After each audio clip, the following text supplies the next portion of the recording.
বিশ্ব আলমী ও মুফাসসির কুরআন আল হাদিসের যুক্তিবাদী বাতিলের আতঙ্ক জনাব হযরত মাওলানা কারি ইউসুফ হাসান নুরী সাহেব, জনাব হযরত মাওলানা কারি ইউসুফ হাসান নুরী সাহেব, আরবি শিক্ষক বুরহানুদ্দিন মডেল মাদ্রাসা। আমি হুজুরকে তার মূল্যবান তাকবীর পেশ করার জন্য সবিনয় বিনীত অনুরোধ করেছি।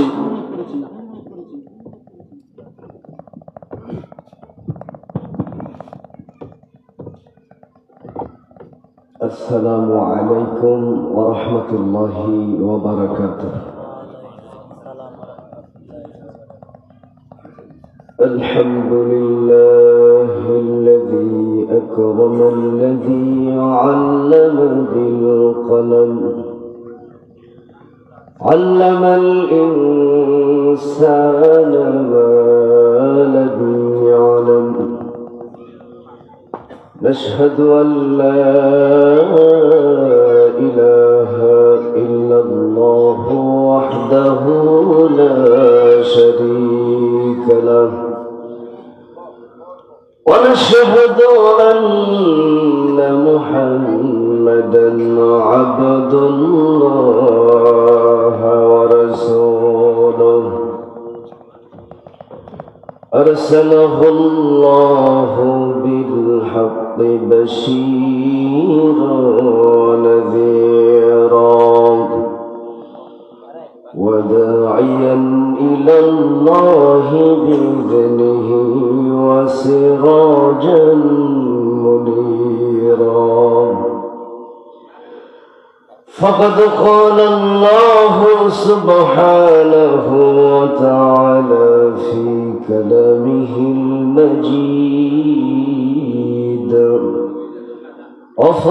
وفرقانه الحميد: أعوذ بالله من الشيطان الرجيم.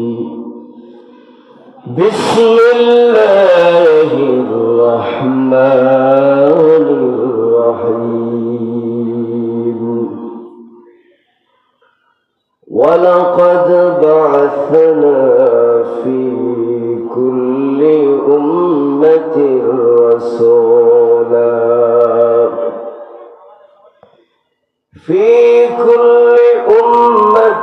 رسولا أن اعبدوا الله واجتنبوا الطاغوت،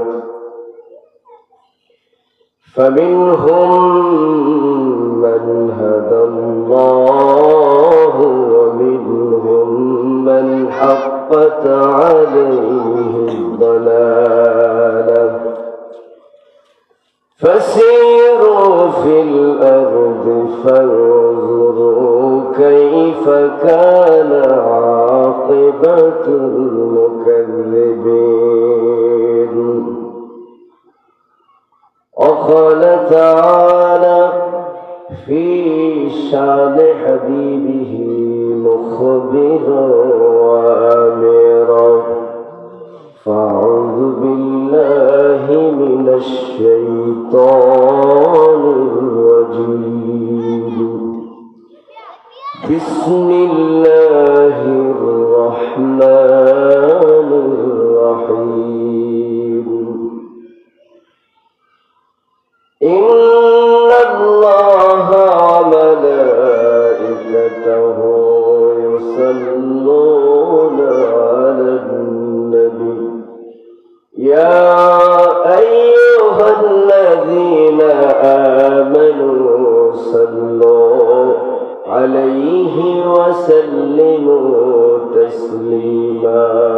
اللهم صل على سيدنا مولانا محمد وعلى آل سيدنا مولانا محمد.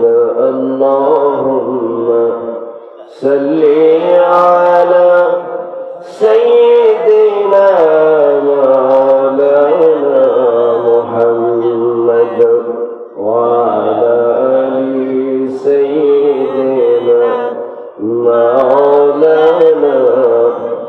محمد उतर कर गारे हिरा से सोए कौम आया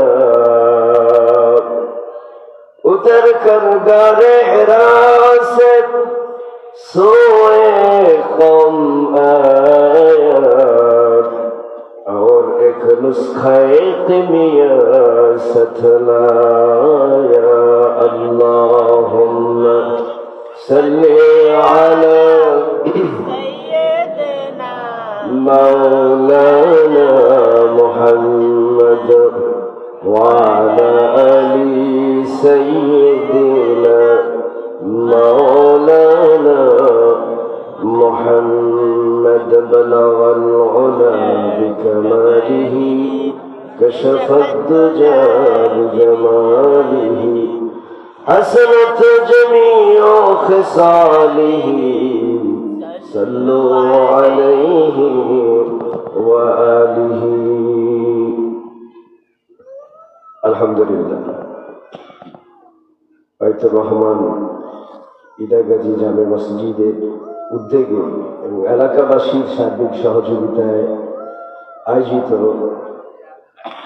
বাংলাদেশের উল্লেখযোগ্য জেলা দ্বীপ জেলা ভোলার অন্যতম এলাকা শাস্তা ইউনিয়নের আয়োজিত 3 দিন ব্যাপী তাফসীরুল কোরআন মাহফিলের আজ প্রথম দিনের প্রথম অধিবেশনে উপস্থিত অত্র মসজিদের সম্মানিত খতিব ও ইমাম অত্র এলাকার কৃতি সন্তান হযরতুল আল্লাম জনাব হযরত মাওলানা ইব্রাহিম সাহেব, উপস্থিত অত্র মাহফিলের আয়োজক কমিটি, উপস্থিত মুরব্বিয়ানে কেরাম, যুবক ভাইয়েরা, পর্দার আড়ালের মা বোনেরা, মাইকের আওয়াজ যতদূর পর্যন্ত যাচ্ছে আমি সকলকে সালাম পরিবেশন করছি। আসসালামু আলাইকুম ওয়া রাহমাতুল্লাহি ওয়া বারাকাতুহু। ওয়া আলাইকুম আসসালাম ওয়া রাহমাতুল্লাহি ওয়া বারাকাতুহু। এবং আল্লাহ সুবহানাহু ওয়া তাআলার কাছে নত শিরে উচ্চ স্বরে শুকরিয়াতান করছি আলহামদুলিল্লাহ। আলহামদুলিল্লাহ রব্বানা লাকাল হামদ রব্বানা লাকাল হামদ হামদান হামদান কাসীরান কাসীরান তাইয়িবান তাইয়িবান মুবারাকান মুবারাকান ফি। ফি। শুকরিয়া আদায় করলাম কার? আল্লাহ সুবহানাহু ওয়া তাআলা। কারণ আমরা গোলাম কার? আল্লাহ বান্দা কার? আল্লাহ পাকের। আমরা এই পৃথিবীর শুরু থেকে এই পর্যন্ত যদি তাকাই তাহলে দুইটি দল আমরা দেখতে পাব। একটি দল হচ্ছে তাওহীদের পক্ষে, আরেকটি দল হচ্ছে তাওহীদের বিপক্ষে। কি বলেন, ঠিক কিনা? একটি হচ্ছে তাওহীদের পক্ষে, আরেকটি হলো তাওহীদের বিপক্ষে। একটি দল ইসলামের পক্ষে, একটি দল ইসলামের বিপক্ষে। একটি দল কোরআনের পক্ষে, একটি দল কোরআনের বিপক্ষে। একটি দল ইসলামের রাজনীতির পক্ষে, একটি দল ইসলামের রাজনীতির বিপক্ষে। এরকমই তো চলছে নাকি?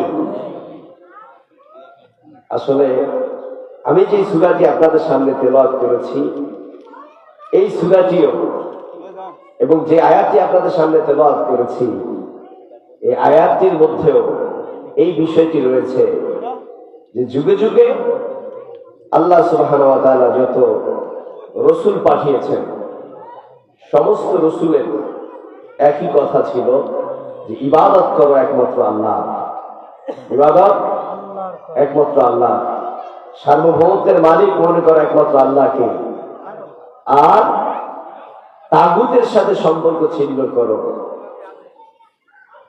এটা যারা কবুল করেছে আল্লাহ তাআলা তাদেরকে হেদায়েতের জন্য কবুল করেছে, আর যারা এটা কবুল করেনি আল্লাহ রাব্বুল আলামিন তাদেরকে গুমরাহিতে স্থায়ী করে দিয়েছেন।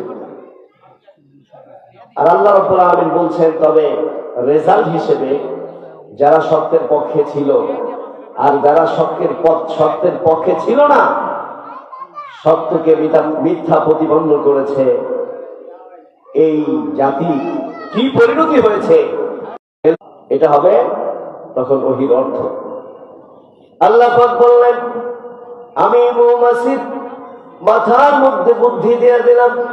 কেমন বুদ্ধি? যেই বুদ্ধি দেওয়ার কারণে মৌমাছি ওই পাহাড়ের সাথে বাসা বানায়, গাছ গাছালির সাথে বাসা বানায়, আর সেখানে মানুষের কল্যাণে, মানুষের উপকারের জন্য সেখানে তারা মধু সংগ্রহ করে। এই নির্দেশ, এই প্রত্যাদেশ, এই ইলহাম, এই বুঝ, এই সমঝ আমি মৌমাছিকে তাদের ব্রেনে দিয়ে দিয়েছি। তো এই সূরা, এই নাহাল শব্দ থেকে সূরার নামকরণ করা হয়েছে সূরাতুন নাহাল, মানে হচ্ছে মৌমাছি। আমরা যে আয়াত তেলাওয়াত করেছি, আয়াতটি হচ্ছে 36 নম্বর আয়াত। এই সূরার কত নম্বর আয়াত? 36 নম্বর আয়াত।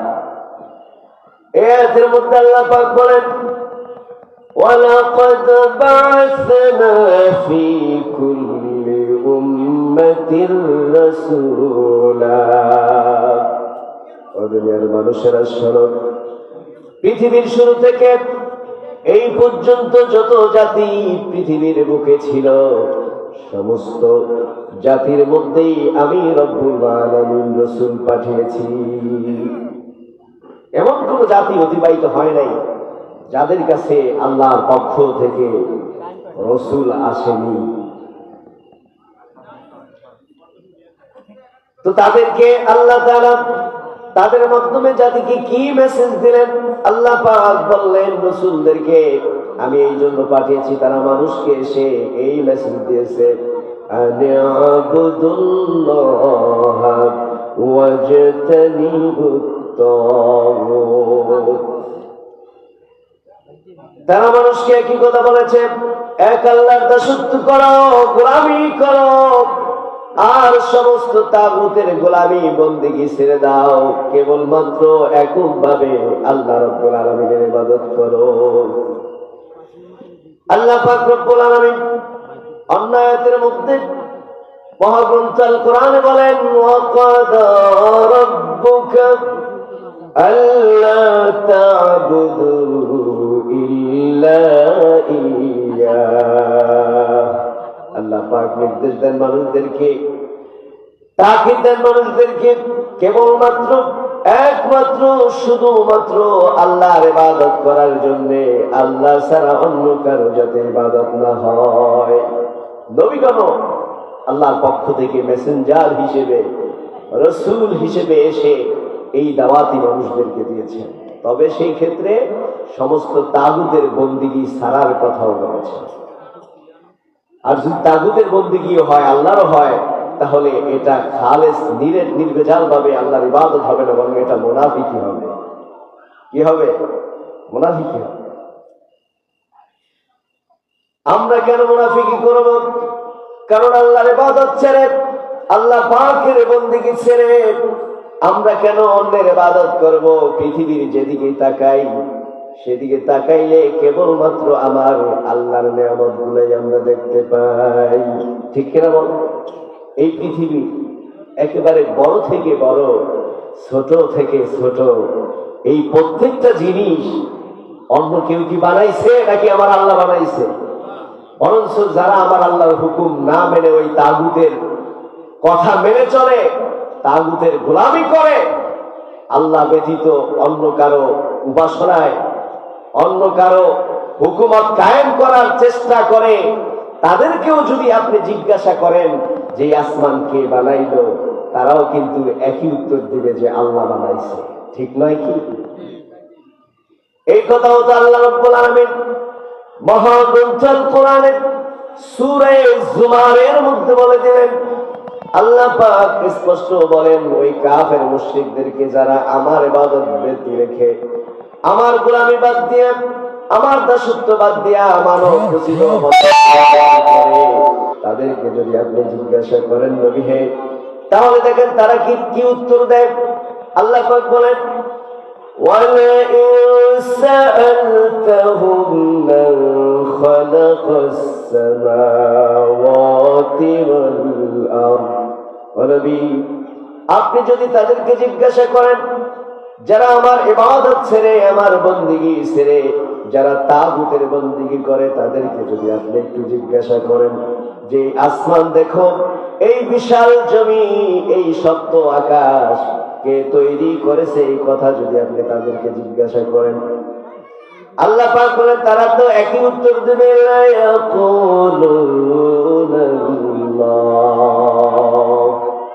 নবী শুনে নেন, তারা একই সুরে বলবে এই আকাশ এবং জমিন দুনিয়ার কোন শক্তি তৈরি করার ক্ষমতা নাই, আর তৈরি করেও নাই, বরঞ্চ আকাশ জমিন কেবলমাত্র আল্লাহ রাব্বুল আলামিন তৈরি করেছেন।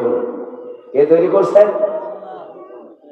আপনি যদি তাদেরকে জিজ্ঞাসা করেন দুনিয়ার মানুষের প্রয়োজনে, দুনিয়ার মানুষের রিজিকের ফয়সালা করার জন্য, দুনিয়াতে শস্য উৎপাদন করার জন্য মানুষের পানির প্রয়োজন আছে নাই? বৃষ্টির দরকার আছে, বৃষ্টির দরকার আছে। আপনি যদি তাদেরকে জিজ্ঞাসা করেন বৃষ্টি কে দেয়, তাহলে তারা সঠিক উত্তর দিবে, কিন্তু তারপর আমার কথা মানে না। আল্লাহ পাক বলেন যদি আপনি তাদেরকে জিজ্ঞাসা করেন ওয়ালাইন সাআলতাহুম মান নাযালা মিনাস সামাই মাআ,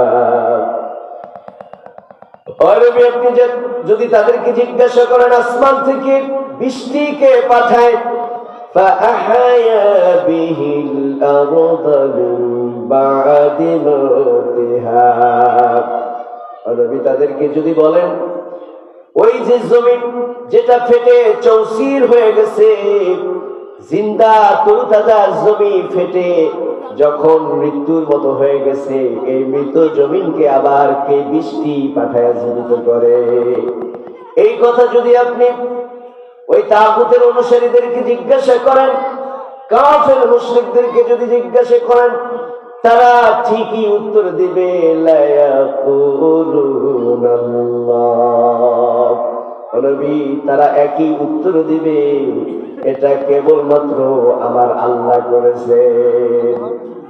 তাহলে বৃষ্টি দেয় আল্লাহ, জমিন তৈরি করছে আল্লাহ, আসমান তৈরি করছে আল্লাহ, তাহলে হুকুম মানতে হবে কার? আল্লাহ না তাগুতের? আল্লাহর হুকুম মানতে হবে। এই জন্য আল্লাহ রাব্বুল আলামিন সূরা বাকারার মধ্যে বলেন ইয়া আইয়ুহান নাসু উবুদু রাব্বাকুমুল্লাযী খালাকাকুম ওয়াল্লাযীনা মিন ক্বাবলিকুম লাআল্লাকুম তাত্তাকুন।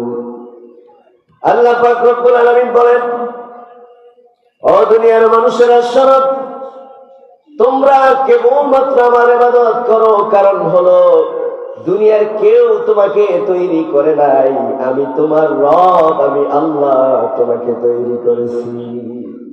শুধু তোমাকে নয়, তোমার মাতা পিতা, তোমার দাদা দাদু, নানা নানু, পূর্বপুরুষ, পিতৃপুরুষ বলতে যারা আছে, তোমাদের সকলকেই আমি রব্বুল আলামিন তৈরি করেছি।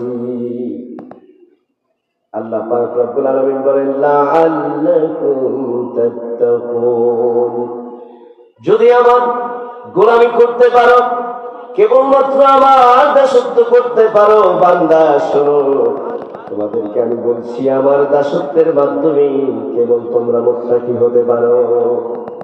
মুত্তাকি হতে হলে কার ইবাদত করতে হবে? আল্লাহ পাকের ইবাদত করতে হবে। সম্মানিত হাজিরিন, আল্লাহ সুবহানাহু ওয়া তাআলা এরপরে বলেন আল্লাযী জাআলা লাকুমুল আরদা ফিরাশান ওয়াস সামাআ বিনাআ। ও বান্দা, আমি তোমার এমন রব যিনি তোমার জন্য জমিনটাকে বিস্তৃত করেছি, বিছানা বানিয়ে দিয়েছি। জমিনটাকে বিছানা বানিয়ে দিয়েছি।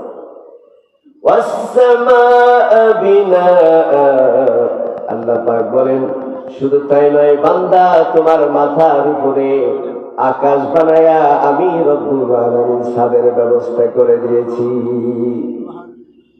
এই আকাশ কে তৈরি করলেন? আল্লাহ পাক রব্বুল আলামিন এই আকাশ তৈরি করেছেন।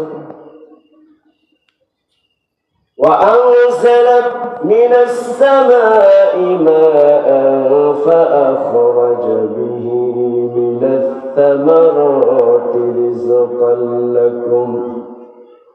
আল্লাহ পাক বলেন, এরপরে দুনিয়াতে তোমরা কি খাবে, কিভাবে তোমাদের রিজিকের ব্যবস্থা হবে, আমি আসমান থেকে পানি বর্ষণ করে তোমাদের রিজিকের ব্যবস্থা করে থাকি। কে করেন এটা? من الثمرات رزقا لكم فلا تجعلوا لله أندادا وأنتم تعلمون। আল্লাহ পাক রব্বুল আলামিন বলেন, এরপরে তোমরা জেনে শুনে কিভাবে আমি আল্লাহর সাথে শিরক করব, আমি আল্লাহ ছাড়া অন্য কারো উপাসনা কিভাবে করব। বান্দা যেদিকে তাকায় যা কিছু আছে সব কে বানাইছে? আল্লাহ পাক রব্বুল আলামিন আরো স্পষ্ট করে বলেন, আল্লাহু লা ইলাহা ইল্লাহু। আল্লাহ পাক হচ্ছেন এমন একজন সত্তা যিনি ছাড়া দ্বিতীয় কোন ইলা আসমান জমিনে দুনিয়ার কোথাও নাই। ইহকাল পরকাল কোথাও আল্লাহ ছাড়া দ্বিতীয় কোন ইলা নাই। ইবাদতকারী হিসেবে আমরা এখন একমাত্র গোলামি করতে হবে কার? আল্লাহ সুবহানাহু ওয়া তাআলা। আমার আইনদাতা, আমার বিধানদাতা, আমার রিজিকদাতা কে? আল্লাহ পাক রব্বুল আলামিন। আল্লাহ পাকের পরে বলেন, লাহুল হামদু ফিল উলা ওয়াল আখিরাহ ওয়া লাহুল হুকমু ওয়া ইলাইহি তুরজাউন। অতএব আগে পরে দুনিয়া এবং আখিরাতে উভয় জগতে সকল ক্ষেত্রে সকল জায়গায় সকল স্থানে কেবলমাত্র প্রশংসা হবে আমার আল্লাহর। কার প্রশংসা হবে? আমরা কার প্রশংসা করি? দেখেন না সূরা ফাতিহার মধ্যে, আলহামদুলিল্লাহি রাব্বিল আলামিন। এরপরে আল্লাহ পাক বলেন, ওয়ালাহুল হুকমু ওয়া ইলাইহি তুরজাউন। আর বান্দা কেনই বা আমার হুকুম মানবে না, কেনই বা আমার ইবাদত করবে না? কারণ সমস্ত রাজত্বের মালিক হচ্ছি আমি রব্বুল আলামিন। সমস্ত রাজত্বের মালিক কে?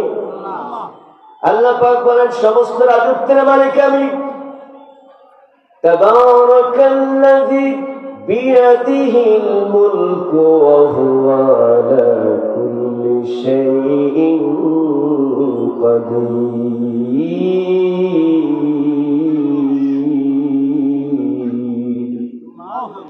আল্লাহ পাক রব্বুল আলামিন বলেন, সমস্ত হুকুমতের মালিক আমি, সমস্ত কিছুর মালিকানা আমি আল্লাহর হাতে।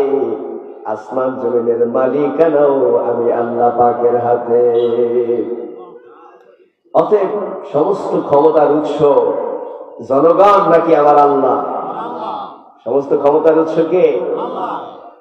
আল্লাহ সর্ব ক্ষমতার অধিকারী। আল্লাহ রব্বুল আলামিন সার্বভৌমত্বের মালিক। আল্লাহকে বাদ দিয়ে যারা রাষ্ট্রীয় সংবিধানে সমস্ত ক্ষমতার উৎস জনগণকে বানিয়েছে, তারা কি আল্লাহর দলের লোক নাকি শয়তানের দলের লোক? আমরা কি আল্লাহর দলে থাকতে চাই নাকি শয়তানের দলে থাকতে চাই? আল্লাহর দলে থাকতে হলে আমাদের স্লোগান, আমাদের কথা হবে, সমস্ত ক্ষমতার মালিক কে? সার্বভৌমত্বের মালিক কে? হুকুম মানবো কার? আইন মানবো কার? ইবাদত করবো কার? গোলামি করবো কার? দাসত্ব করবো কার? আল্লাহ পাক রব্বুল আলামিন বলেন, অনবী যারা আমাকে অস্বীকার করতে চায় তাদেরকে আপনি একটু জিজ্ঞাসা করেন, কুল আরাআইতুম ইন জাআলাল্লাহু আলাইকুমুল লাইলা সারমাদান ইলা ইয়াউমিল কিয়ামাহ।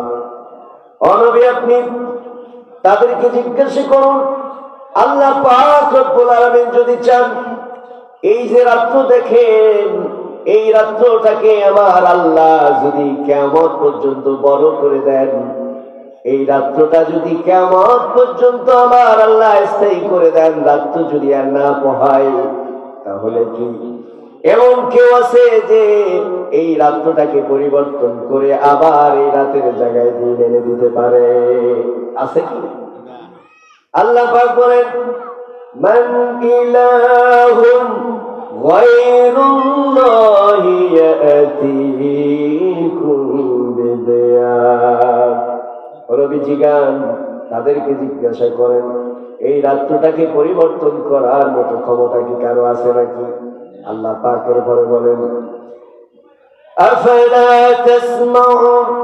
আপনি এরপরে তাদেরকে জিজ্ঞাসা করেন, এত কিছু দেখে শুনে বুঝেও কেন তারা বুঝার মতো কাজটা করে না? অর্থাৎ কেন আমি আল্লাহর ইবাদত করে না? এরা কি এটি শোনে না? এরা কি এগুলা দেখে না যে আল্লাহ ছাড়া এই রাত্র পরিবর্তন করার মতো ক্ষমতা এই পৃথিবীর আর কারো হতে পারে? আল্লাহ পাক রব্বুল আলামিন দ্বিতীয় প্রশ্ন করতে বললেন নবীকে, নবী যারা আমি আল্লাহর ইবাদত ব্যতী রেখে আমি আল্লাহর গোলামি বাদ দিয়ে যারা তাগুতের গোলামি করে মানব রচিত মতবাদের পিছনে নিজের জীবনটাকে ব্যয় করার চেষ্টা করে বা বলেন, তাদেরকে আপনি একটু জিজ্ঞাসা করেন, কুল আরাআইতুম ইন জাআলাল্লাহু আলাইকুমুন নাহারা সারমাদান ইলা ইয়াউমিল কিয়ামাহ। ও নবী এবার জিজ্ঞাসা করেন, গেল তো রাতের পালা, এবার যদি এই দিনটাকে আমি রব্বুল আলামিন একদিন, 2 দিন নয়, 3 দিন, 5 দিন নয়, 1000 বছর নয়, বরঞ্চ কিয়ামত পর্যন্ত যদি এই দিনটাকে আমি বড় করে দেই, স্থায়ী করে দেই, এমন কেউ কি আছে এখানে আবার রাত এনে দিতে পারে? আল্লাহ তাআলা বললেন, আপনি তাদেরকে একটু জিজ্ঞাসা করেন, এত ক্ষমতার মালিক নিজেদেরকে মনে করে বা মানুষকে বানায় বা তাদের পিছনে স্লোগান দেয়, আমাকে বেঁধে রেখে আমার হুকুমকে বাদ দিয়ে, আমার কোরআনকে বাদ দিয়ে, আমার ইসলামকে বাদ দিয়ে তারা অন্যদিকে দৌড়ায়, তাদের কি ক্ষমতা? এটা একটু তারা দেখার দেখি। এই ক্ষমতা কি তাদের কারো আছে যে আমি রাত্র করে দিলে সেটাকে দিন বানাইতে পারে, দিন করে দিলে সেটাকে রাত্র বানাইতে পারে? আল্লাহ পাক রব্বুল আলামিন বলেন, মান ইলাহুন গায়রুল্লাহি ইয়াতিকুম বিলাইলিন তাসকুনুনা ফীহি। নবী এমন কি কেউ আছে, আমি যদি এই দিনটাকে কিয়ামত পর্যন্ত স্থায়ী করে দেই, তাহলে শান্তির জন্য, আরামদায়ক ঘুমের জন্য রাত্র এনে দিতে পারে? এমন কেউ আছে নাকি? এরপরে আল্লাহ রাব্বুল আলামিন বলেন, এত কিছু দেখার পরেও, এত কিছু জানার পরেও আল্লাহ বলেন, আফালা তুবসিরুন। এরপরে কি তোমরা দেখো না? এরপরে কি তোমাদের আকল হবে না? তোমাদের একটু বুদ্ধির কি উদ্ভব হবে না? তোমরা কি এরপরেও সেই তাগুতের বন্দিগি থেকে ফিরে এসে আমি আল্লাহর ইবাদত কি করবে না? এখনো কি সেই বাতিলদের সামনে মাথা নত করবে? আল্লাহ পাক এরপরে বলছেন নিজের কথাই, যে এই যে উপরের যে বিষয়গুলো বললাম, এগুলো করার ক্ষমতা আর কারো নাই, কেবলমাত্র এই ক্ষমতা কার? আল্লাহ পাক রব্বুল আলামিন বলেন, বিরহমাতিহি জাআলা লাকুমুল লাইলা ওয়ান নাহারা লিতাসকুনু ফীহি। আল্লাহ পাক এখানে ইরশাদ করলেন, আমি আমার রহমতের মাধ্যমে আমার রহমত থাকার কারণে, বান্দার প্রতি আমি দয়া করার কারণে রাত এবং দিনের আবর্তন এবং বিবর্তন করে দেই। রাত এবং দিনের আবর্তন এবং বিবর্তন আমি করি রহমত হিসেবে। এটা আমার রহমত, আমার দয়া। আমাকে কেউ ঘুষ দিয়া, টাকা দিয়া, বা আমাকে কেউ প্রেশার ক্রিয়েট করে এটা কি করাইতে পারবে আল্লাহকে কেউ? আল্লাহ কারো কাছে জবাবদিহি করতে বাধ্য? আল্লাহ সামাদ, তিনি অমুখাপেক্ষী। এই জন্য আল্লাহ বলেন রাত এবং দিন করার, আর এটা যে আমি বান্দার জন্য করে দেই, এটা বান্দার উপরে আমার অনেক বড় একটা দয়া, এটা একটা রহমত। এটা কি অনেক বড় এক রহমত। কারণ হইল আল্লাহ পাক রব্বুল আলামিন রাতটাকে তৈরি করে দিয়েছেন বান্দার বিশ্রামের জন্য।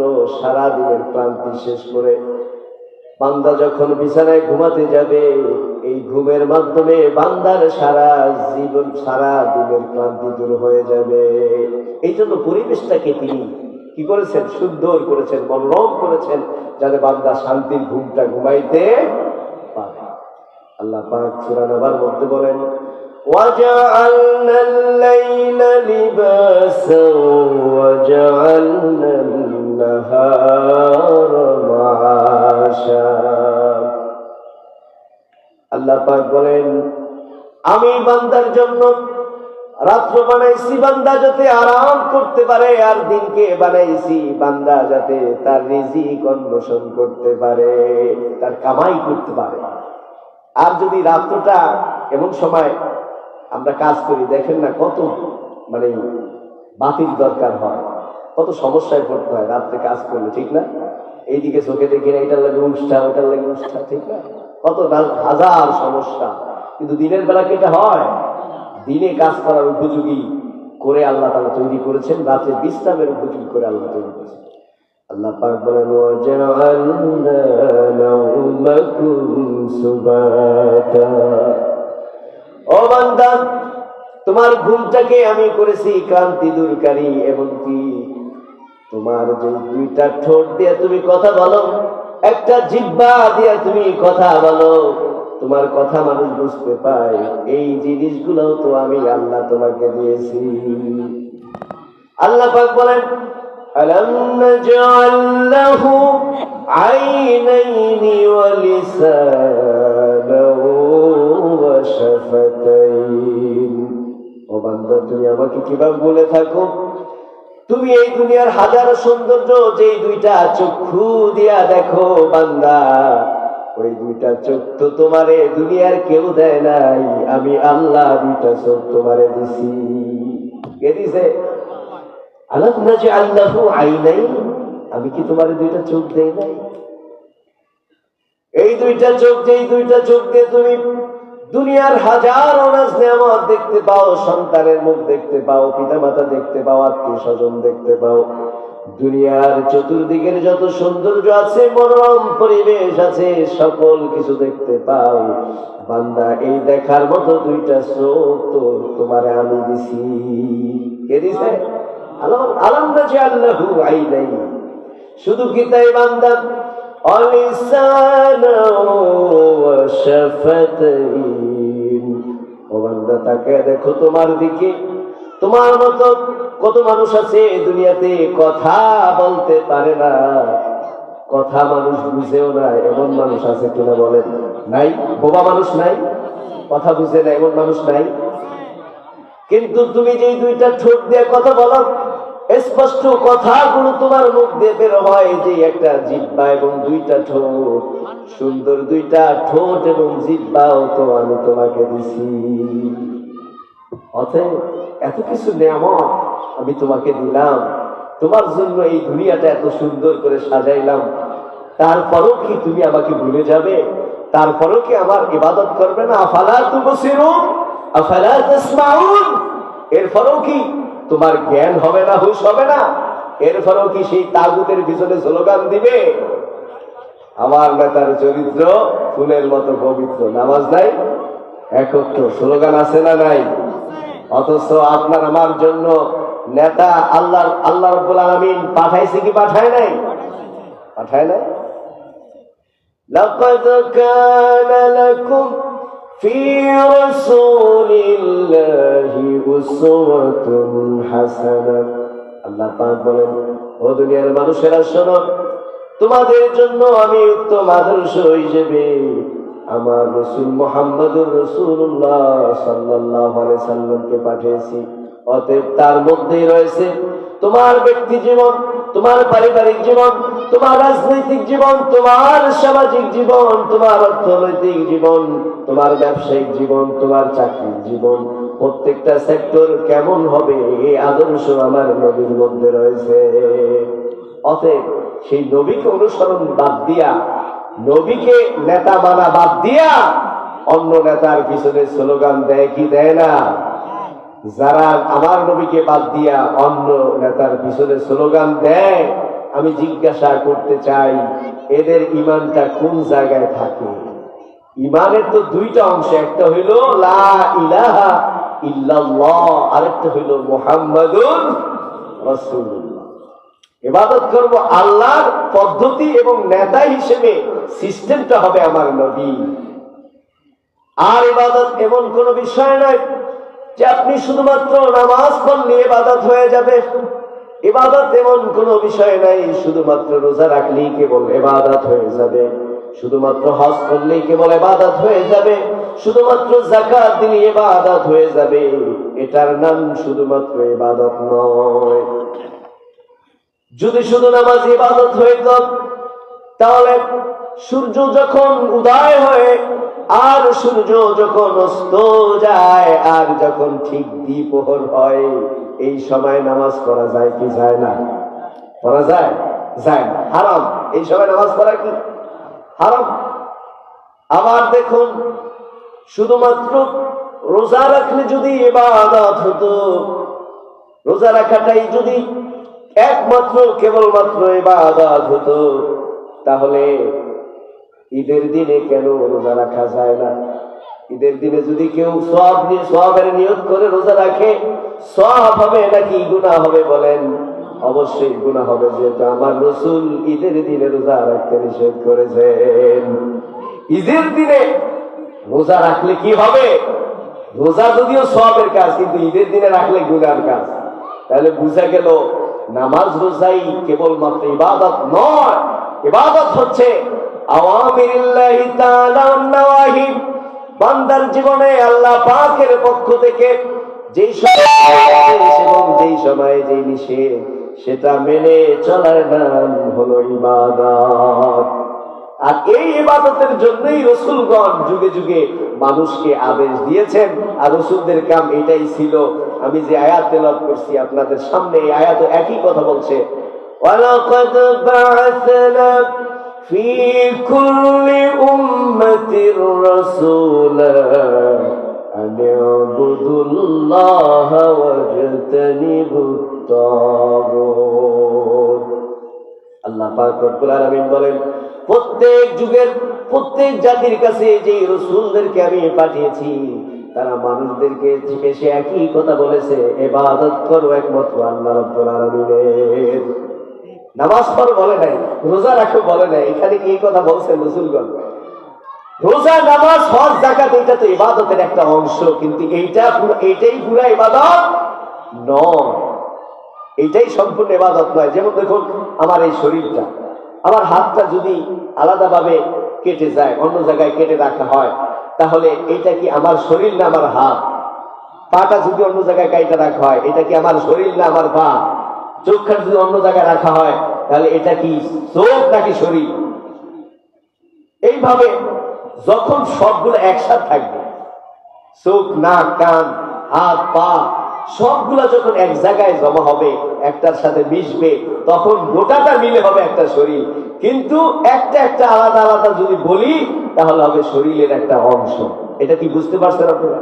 ঠিক ইবাদত হচ্ছে বান্দার জীবনের জন্ম থেকে মৃত্যু পর্যন্ত সমস্ত ব্যাপারে, বিয়ে, শাদী, সামাজিক এবং রাজনৈতিক, অর্থনৈতিক এবং নিজের পরিবার, সকল ক্ষেত্রে আল্লাহর হুকুম মানার নাম হচ্ছে ইবাদত। এখন আমরা মনে করি যে ইসলাম ধর্ম বা ইবাদত শুধুমাত্র মসজিদ পর্যন্ত শেষ, মসজিদের বাইরে আর ইবাদত নাই। মসজিদের বাইরে যদি ইবাদত না থাকতো তাহলে আমার নবী কেন এত কষ্ট করেছেন? তিনি তো মসজিদেই পড়ে থাকলে পারতেন, তাহলে তো কাফেরদের সাথে কোনো বিপর্যয় তৈরি হতো না, নবীর সাথে তাদের সাথে কোনো সাংঘর্ষিক অবস্থা তৈরি হতো না। হতো কি? কারণ আল্লাহ রাব্বুল আলামিন নবীজিকে শুধুমাত্র মসজিদে ইবাদত করার জন্য পাঠায় নাই।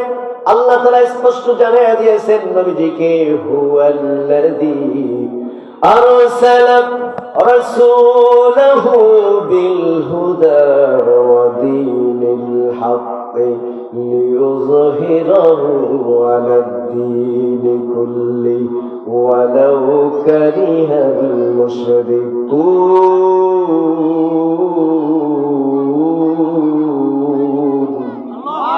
আল্লাহ পাক বলেন, আমার রাসূলকে আমি সত্য দিন নিয়ে, সত্য ইসলাম নিয়ে, সত্য ধর্ম নিয়ে দুনিয়ার মধ্যে প্রেরণ করেছে, এই জন্য যাতে দুনিয়ার মধ্যে যত মানব রচিত মতবাদ আছে, মানুষেরা যত সংবিধান তৈরি করেছে, সকল কিছুর উপরে আমার দিনকে, আমার ইসলামকে বিজয়ী করার জন্য নবীকে পাঠাইছি। কেন পাঠাইলেন? শুধুমাত্র নামাজ পড়ার জন্য নাকি? আল্লাহ তো এখানে বলেন নাই যে শুধুমাত্র নামাজ পড়ার জন্য আমার নবীকে পাঠিয়েছি। সমস্ত আদিয়ানে বাতিলা, সমস্ত মানব রচিত মতবাদের উপরে শান্তি পাওয়ার জন্য মানুষেরা নিজের থেকে যত আইন করেছে, সমস্ত আইনকে ভেঙে দিয়ে, সমস্ত সমাজ ভেঙে দিয়ে আল কোরআনের সমাজ প্রতিষ্ঠার জন্য আমার নবীকে আল্লাহ রাব্বুল আলামিন পৃথিবীতে পাঠিয়েছেন।